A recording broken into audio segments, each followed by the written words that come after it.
back, everybody.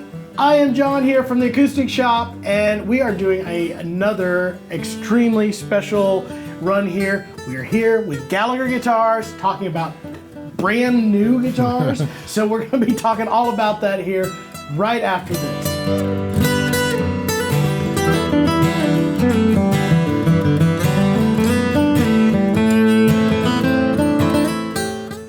Well, we're back again. Special guitars. This is actually a sneak peek. We're going to do a sneak peek on Gallagher jumbo guitars, brand new models. Brand new. These, nobody's seen them.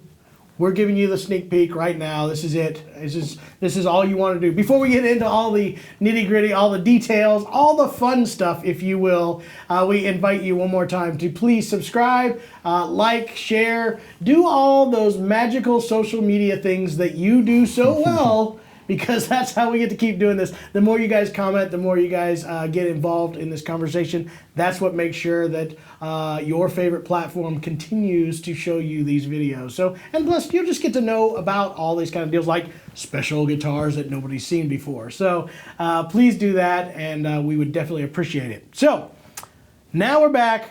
We're here again. We're talking about Gallagher Guitars. And two amazing guitars that just kind of, there's actually, this is part of a trio, correct? Yeah. Mahogany, rosewood, and then maple. So we did a video, talked a little bit about Gallagher Guitars and what they're doing. And the history of Gallagher, there's never been a jumbo guitar before. There's correct? been one other one. There's been one. All right. But that was the one that we got finished in time for NAMM. Okay. But I mean, in the history never before. That was the first one. So we went to the NAMM show, saw all these kind of good things in there, and I remember when I came up and talked to you while being there, because you guys were showcasing I'm doing good today. Gallagher Guitars. There's too many G's in there. There's Gallagher Guitar. Anyway, you showed me some guitars, and then you said, but you can't. You could check this guitar out, but you can't have it because George Gruen has already laid claim to this. Right. Which actually was the truth. It wasn't a weird sales ploy, which I didn't trust him. It very well could have been a sales ploy. I wouldn't have known. Yeah. It was genuine because I actually talked with George, and he was by the booth multiple times, and he was going, "Have you seen that guitar yet?" And I said, "Yeah, I saw the guitar." And he's like, "Yeah, well, it's mine." And anyway, so up until then, this is actually the first of its. Besides the one that George has, that one is the first of its kind, correct? Yes. And then the third one doesn't even exist yet. It's almost the first of its kind. Well, and since you mentioned George, he really prompted us to build a jumbo. Oh, there you go. And we took those ideas, and so he was the first one in the booth when we opened up at NAMM. And he played that guitar and opened it up for us, actually. But he doesn't own it now. But he doesn't. No, he's already Did he sell moved. it? Yeah, he did. That sounds like George. Yeah. I'm going to buy this. This is going to be my guitar for a few weeks. And I have that same idea, but I just never let mine go. That's my problem. I guarantee I don't have near as many instruments as he does. Oh, wow. But I have an extremely hard time. I love to collect. I'm like, ooh, pretty, I need. And then I can't let it go. So I'm holding the one, though, that is very, very similar to his. It is different, but is very, very similar. And what it is a maple jumbo, but not just a maple jumbo. This one is a bird's eye maple, so I'm going to try to turn this without knocking stuff around. And in a beautiful burst. What color would you call this burst? It's more of a tobacco sunburst. You call it a tobacco burst? Yeah. Almost give a honey color to it to a degree, well, too. the bird's eye, we had discussion about, we didn't want the burst to take away from the bird's eye. Sure. And so it's fairly light on the back, but I think it blends well with the bird's eye. Bird's eye is always pretty, but that's some exceptional stuff. It is a very really pretty. is. And I think most of the time when we see maple, we end up seeing the flamed or tiger stripe. Tiger stripe. Sometimes quilted, but bird's eye is. You saw it in mandolins actually quite a bit. The lower era, they showed up quite a bit. Do you think that there's a tonal property difference between? I can't say that. No, actually, I would say that bird's eye is probably the best tone wood that could be found. I see what you just did there. You set it up for it. Yeah, you saw it. Anyway, in comparison, So I got to stop for a second and go. I have a thing for jumbos. This has actually become my favorite. I've worked, and you guys know it. I've talked to a few different ones, and in jumbos, I absolutely love maple jumbos. I think there's been a lot of jumbos built in the past, and the thing about them is, with my style, it's actually become a surprising thing for me to find that jumbo guitars are my kind of session guitar. I have my dreadnoughts, and you guys know that's what I do most of the time. Right. But when I go recording, the guitar I almost always bring with me is a maple jumbo. I find it to be a really good counterbalance. It's big, it's huge, gives me something different to kind of to layer along with what most of my guitar stuff has been.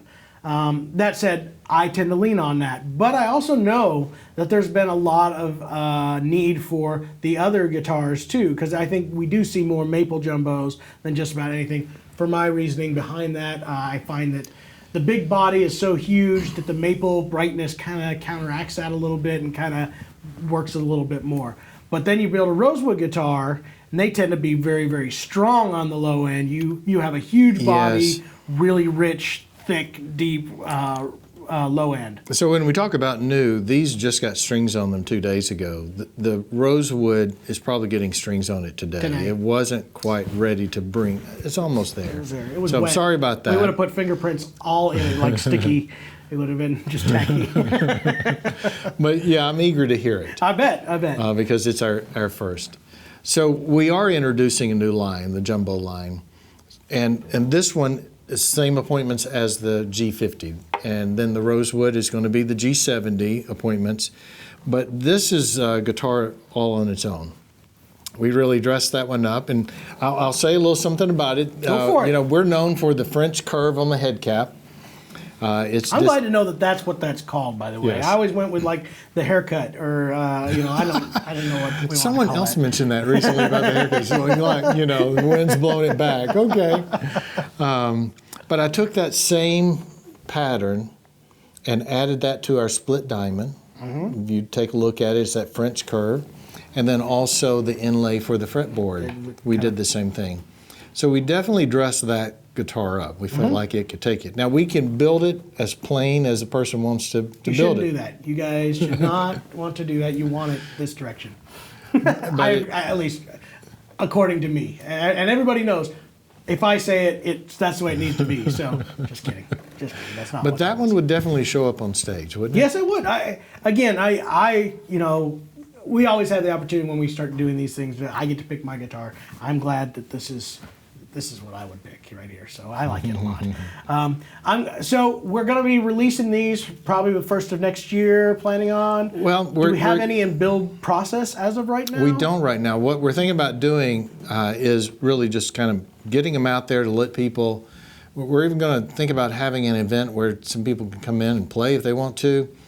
And start taking orders. Sure. You could start taking orders for your store, of course. It's already going to happen, so we'll have an order. Don't worry. By the time you see this, it's already in the build stage. It'll be so you can reserve yours if you want. I guess that would be the best way to do so. But yes, absolutely. So we do have 3 different wood choices, like you said. The G40 style, which is mahogany back and sides. Right. For those that aren't familiar with the number system for Gallagher, mahogany back and sides. The white binding on it will be okay. So cream binding. Yeah. So when we do the 70, will it have the herringbone as well? It will have the herringbone just like the G70. Yeah, and it'll rosewood back and sides. Rosette, where this has the 50 style rosette. And we're doing for tops on all these. Is it all going to be Sitka spruce on all 3 of those? Okay, so you got 3 options on that that are all going to be Sitka spruce. And let's see, what else? What else do we need to know about obviously the 3rd model here? What are we calling this one? Do we have a number yet?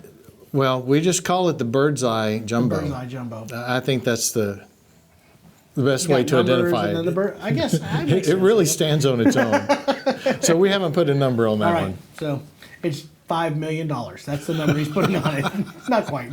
It's a $5 million. It's worth $5 million. Easy. Anyway, so we have the maple, and it will be standard as a Bird's Eye maple. Obviously, right. Gallagher is a boutique build. They can build custom guitars to your own spec, and we would love to absolutely help you out to do so in building that perfect guitar for you.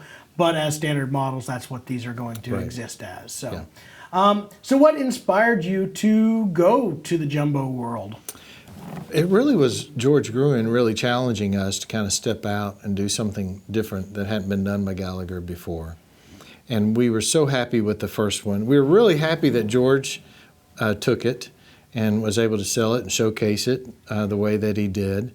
But we got a great response to it at NAMM. So it let us know there'd be a lot of interest. Sure.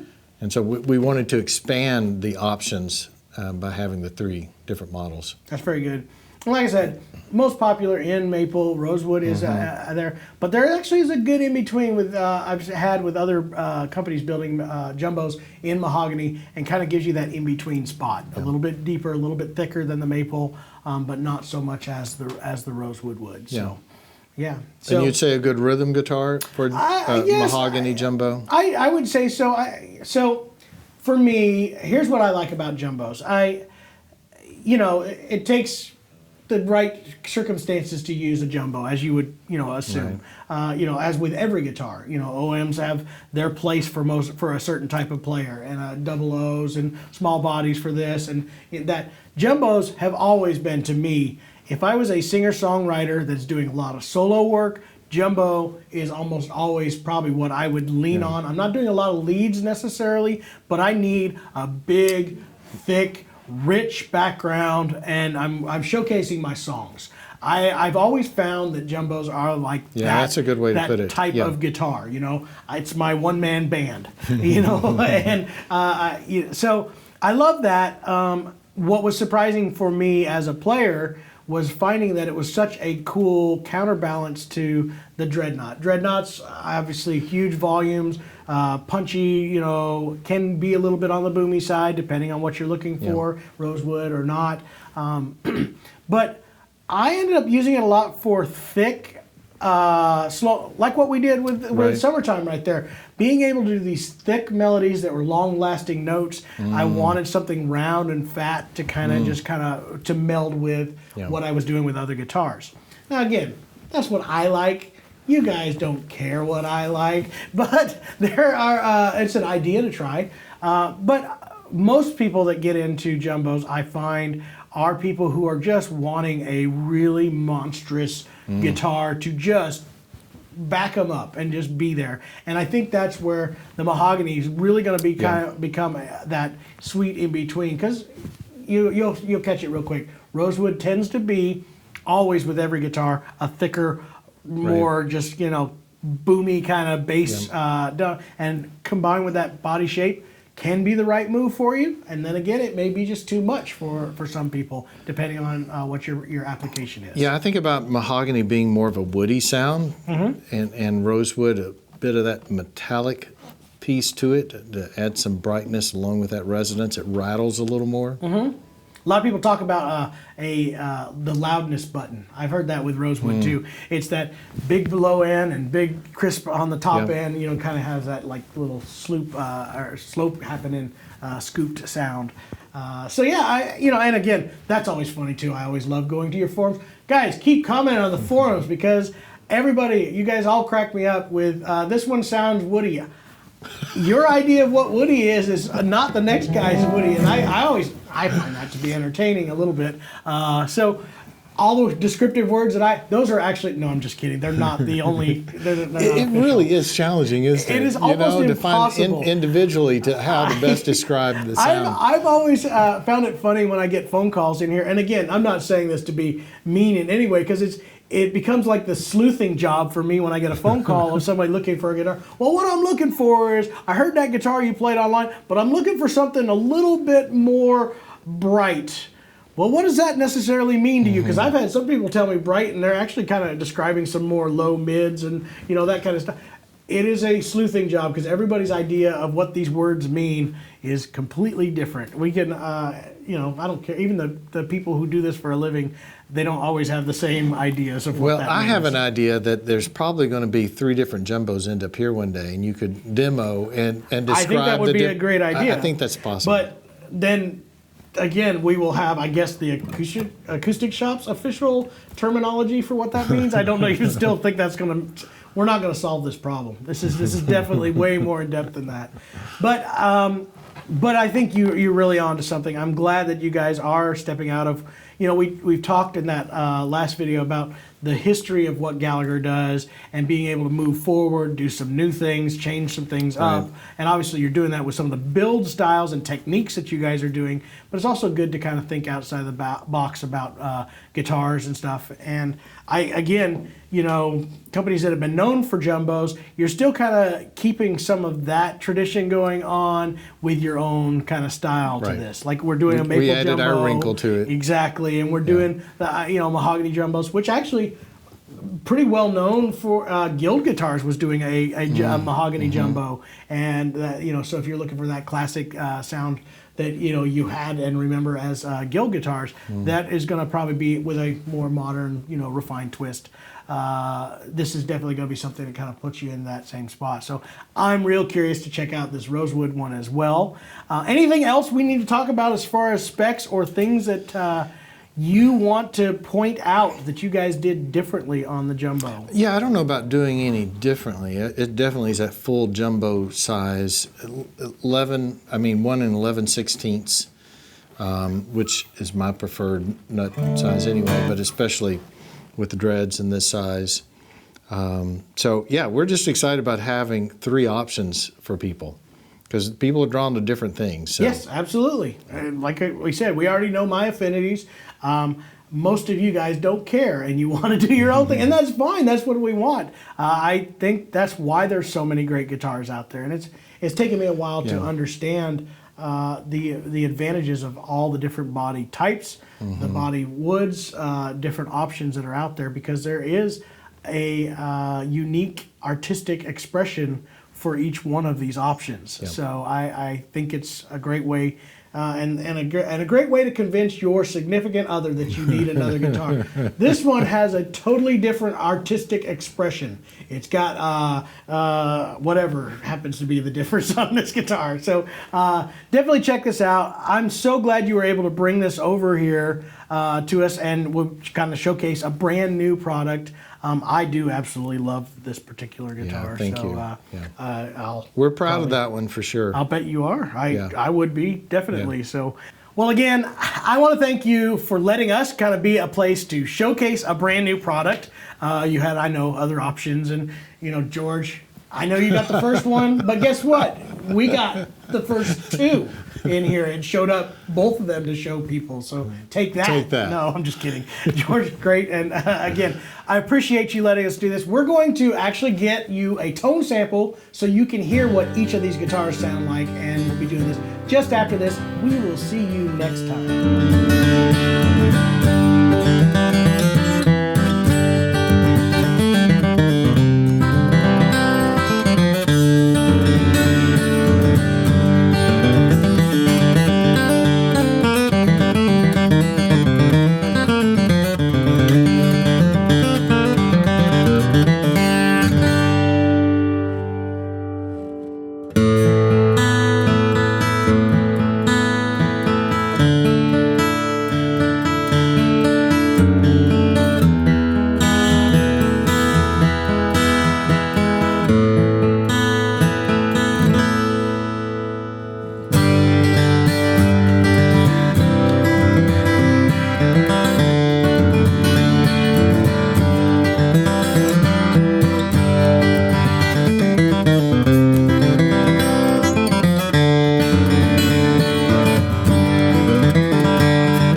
really appreciate you guys watching that video. It was my favorite one we've made so the far. best We've video done hundreds of videos, and that was the best one. It was. And the next one's going to be even better. If you'd like to see that, be sure you subscribe to this channel. And also, the more you comment and interact below, the more the YouTube algorithms pick it up and start pushing it out to other people, like-minded people. Algorithms? Algorithms, they're everywhere. They permeate the internet, and YouTube's got one, and it watches our videos, and it sees how much you comment, and then it pushes us to other people like you.